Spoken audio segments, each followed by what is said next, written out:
day is finally here, everyone. There are 7 teams. By the end of the week, there will only be one, and that one will be lifting the national championship trophy.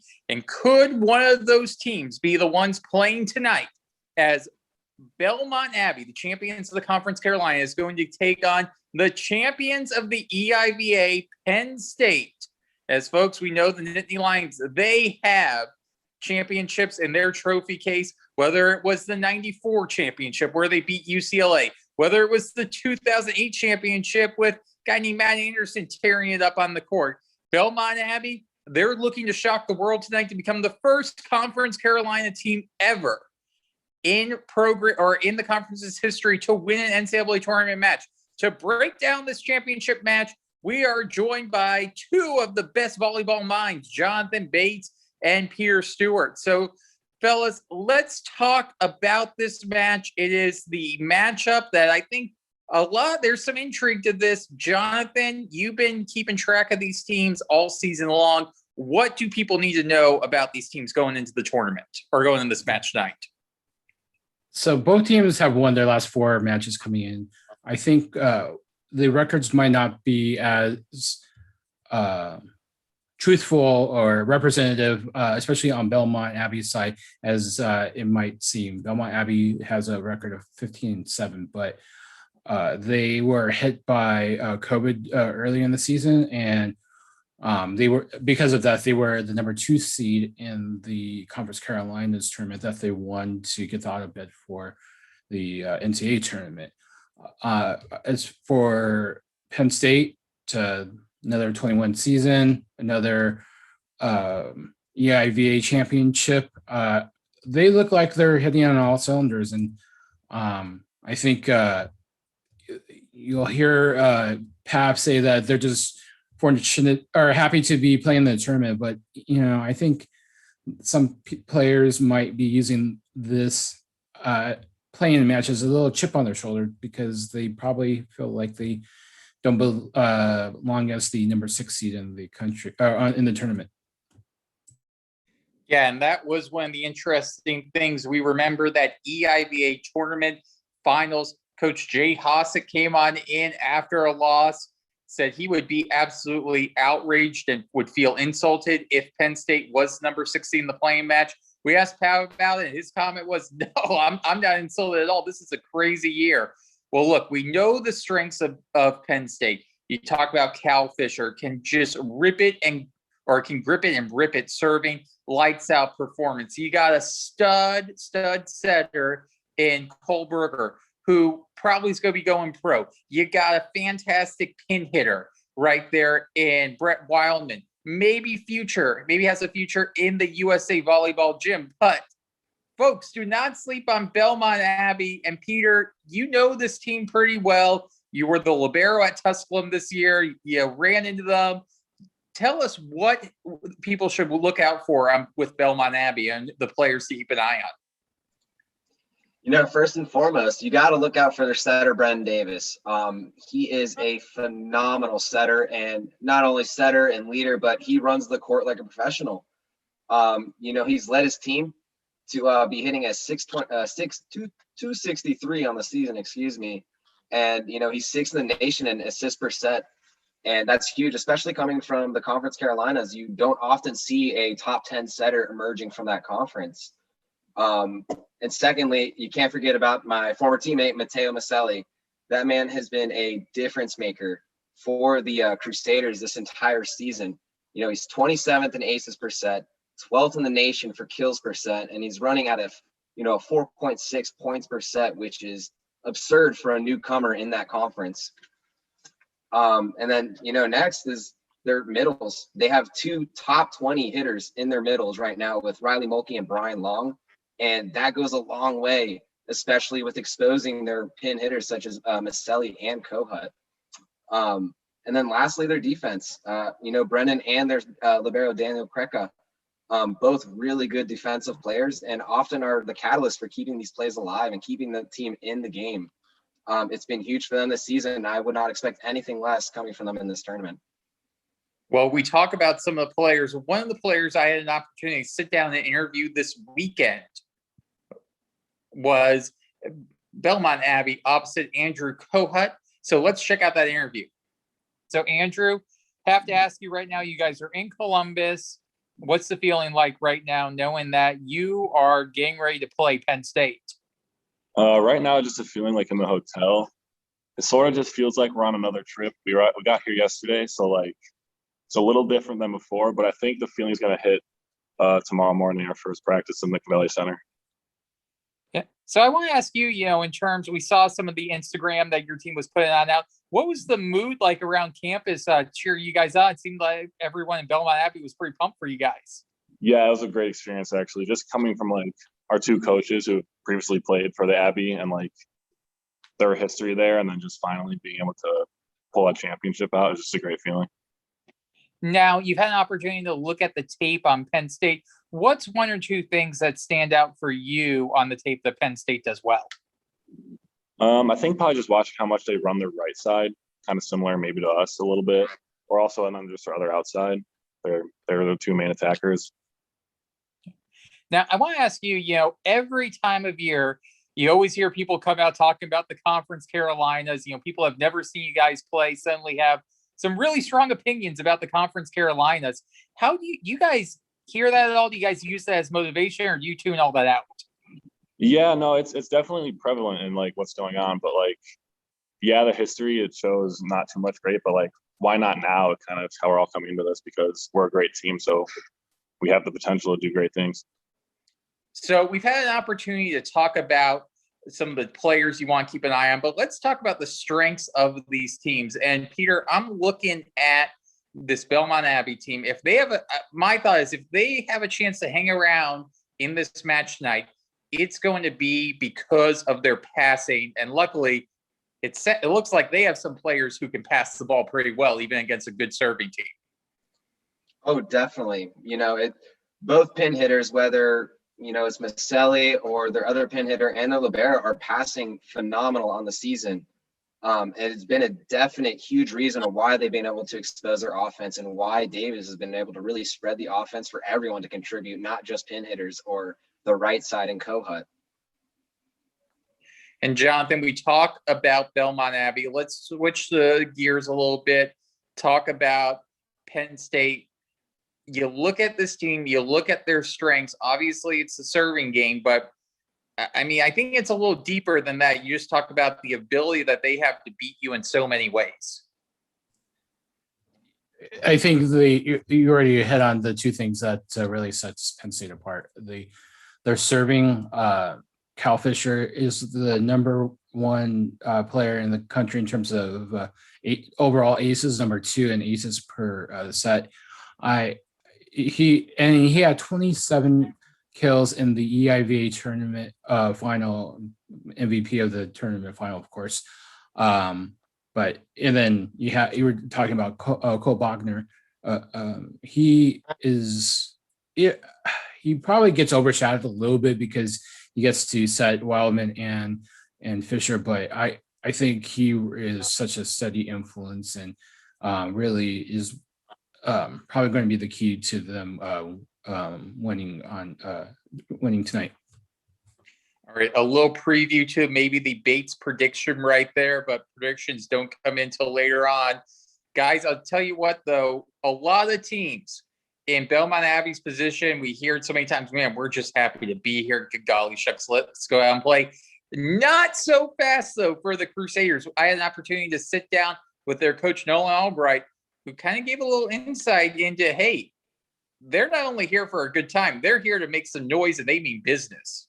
And Coach, gotta ask you, what is the feeling like amongst your team this weekend as you guys are preparing to play now that you're up in Columbus? Well, the feeling is of excitement, and the feeling is of doing what we started off attempting to do, and getting a chance to do that this weekend, which is compete at the highest level and be there with the best. So it's really exciting for all of the guys. For all of them have been working as hard, and as you heard from Kohut, who is he doesn't really elaborate on his sentences very much. He's a very short spoken, but he's a very well spoken guy. Somebody that the guys look up to, not only what he says, but also just kind of some of the ways he plays on the court and practices and works out in the weight room. So I think he's a little bit shorter in words than me. He's not as verbose, I guess. But the guys love following him, and he's been a great leader. So I think he did a great job explaining that, which was just like, we're a good team and we're excited to be here and play. Now, Coach, I do want to ask you, you've had a couple weeks to prepare for this. What's been the one or two things that you've been really stressing in practice leading up to this match? Yeah, that's a good question. I mean, so after we, concluded our scheduled season, including the conference and everything, we actually were able to get a little bit deeper into some of our mindset stuff. So a little bit deeper into our core of a team. And I'm a big believer of the idea that if you want to make things grow, you have to dig a little bit in order to plant some stuff. So we had a few hard practices. We had a few times where the guys were challenged, and I think I kicked a few guys out of practice one day. Like, it was tough, and I wanted it to be a very tough environment, and they responded really well.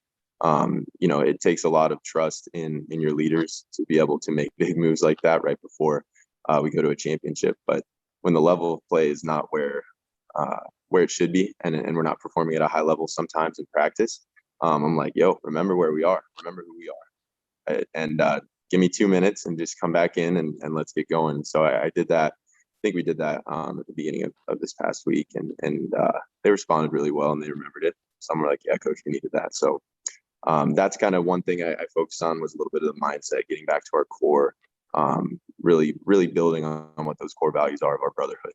And then as far as our volleyball play goes, did a good bit of serve and pass, did a good bit of serve receive stuff. We're going to try and be a really creative team out on the court, in as much as you can in the sport of men's volleyball, when the serves are getting ripped and the swings are coming in at 60 miles an hour. I mean, as much as you can be creative, we're going to try and push ourselves a little bit in that way too. So the thing I don't want is to go out there and just do the bare minimum. I want to go out there and do the maximum. So, and I think the guys would echo that.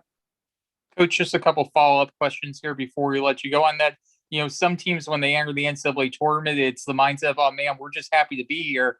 It sounds like, talking to you guys, yeah, you're happy to be here, but you guys got business to accomplish. It sounds like that's the mindset. Oh yeah. I mean, there's this idea of the balance between having so much levity and so much lightness that you forget achievements and accomplishments. And then there's this idea that winning is the only important thing, and playing the best you can means everything, and you risk losing some of that fun and some of that play. And so that's one of those core things that we were talking about, is like, heck yeah, enjoy the fun, enjoy all of the sights, enjoy being, missing a day of class right before finals as much as you can enjoy that. And then when we get out on that court and when we're in any type of team activity, make sure we're remembering those achievements and those accomplishments. But let's keep everything where it needs to be. And let's just stay right here. Like, let's win, let's play hard, but let's do it with a smile, and let's do it with like some lightness in our hearts. And it's a decision to have joy. So we kind of stress that a good bit. It's a decision to have joy, and it's also a decision to work hard. And one is not easier than the other.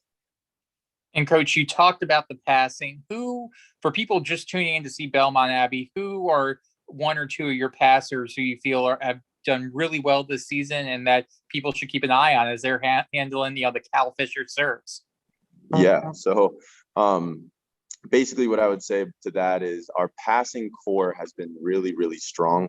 I think we have, according to our stats, we have like 4 guys that are passing above a 2.25 on the year and have had significant numbers or had significant opportunities. So that would be Daniel Serco, our libero, Matteo Maselli, our outside, and Brandon Frizwara, our other outside that's been playing recently. And Jake Summers also has great passing numbers. And Gage has been a great passer since he was a freshman. And he's a hometown guy. He's from Columbus. So I know he's jonesing to get out there and play in front of his home state, maybe not in front of his home crowd, because it's going to be limited numbers, but he's going to have a few people there cheering us on too. So yeah, they're a great serving team. Penn State does a good job of keeping pressure on the opponent. And I'm ready to try and match that, and I'm ready to try and like compete in the midst of that. And I think the guys are too.